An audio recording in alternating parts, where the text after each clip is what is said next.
I can see myself now, racing down the alley, between the spinning frames, carrying in front of me a bobbin bin, bigger than I was. These mitts had to be very swift in their movements, so as not to keep the spinning frames stopped long, and they worked only about 15 minutes in each hour. The rest of the time was their own, and when the overseer was kind, they were allowed to read, knit, or even go outside the mill yard to play. Harriet J. Hansen. The Lowell Mill girls were female workers who came to work in the textile corporations in Lowell, Massachusetts during the Industrial Revolution. The women initially recruited by the corporations were daughters of New England farmers between the ages of 15 and 30. By 1840, at the height of the Industrial Revolution, the textile mills had recruited over 8,000 women, who came to make up nearly 75% of the mill workforce.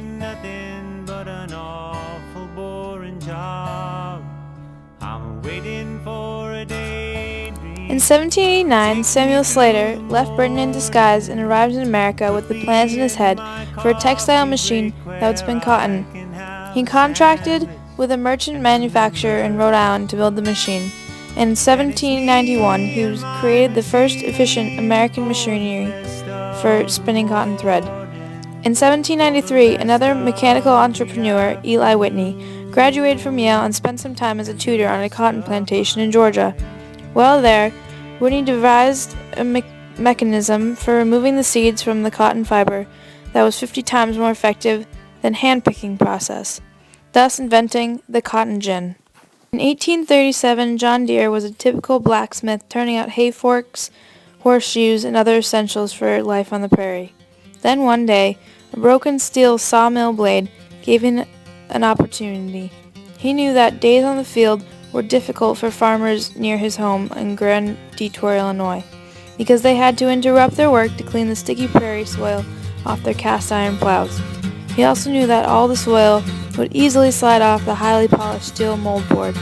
Steel was scarce in the area, so Deere fashioned a moldboard out of second-hand blade.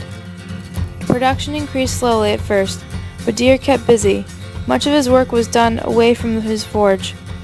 He constantly tested out products and changed his designs based on suggestions from customers.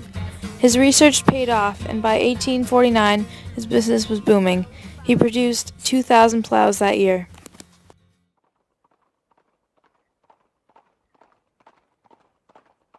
One new factor for Americans in the U.S. was rural to urban. People started to migrate to cities because there were more jobs and they were more appealing than owning a farm. There was overpopulation of farms in the U.S., and soil was starting to become dry from too many crops. The soil drying up led to the cause of western migration. Americans started to move west for a search of new farmland, and that led to the term squatter sovereignty, which meant migrants bypassed legalities and squatted on the first empty land they found, and then claimed ownership.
At the beginning of the 19th century, slavery in the U.S. became firmly established with a series of statutes and penal codes enacted in various states to regulate the activity of slaves and all conduct involving slaves and free blacks. With the Louisiana Purchase, the question of slavery became both geographical and political, and ushered in a period of national debate between pro- and anti-slavery states to gain political and economic advantage. But by 1820, Congress was embroiled in a debate over how to divide the newly acquired territories into slave and free states.